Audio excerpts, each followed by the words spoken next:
اور اس کے بیٹے یسوع کی سنیں تو آپ کھڑے ہو سکتے ہیں۔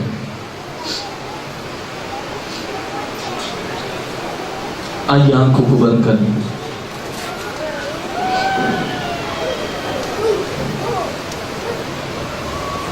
میرے پیچھے ہو گئی۔ آئے خدا یسوع، میں تیرے حضور آیا، تو مجھے چھو لے، مجھے فضل بخش کہ میں تجھ پر ایمان لاؤں اور تیرے بیٹے یسوع کے وسیلہ سے زندگی پاؤں۔ مجھے توفیق بخش کہ میں تیری سنوں، جو تو فرمائے اس کے عین مطابق اپنی زندگی گزار، تاکہ مجھ میں زندہ ہونے کی امید ہو، میں گناہ کی غلامی سے، گناہ کے اختیار سے آزاد ہونا چاہتا ہوں۔ میں تجھ میں جڑنا چاہتا ہوں، تیری سننا چاہتا ہوں، تیرے ساتھ ساتھ چلنا چاہتا ہوں۔ یہ سنا، آمین۔ God bless you. تشکر۔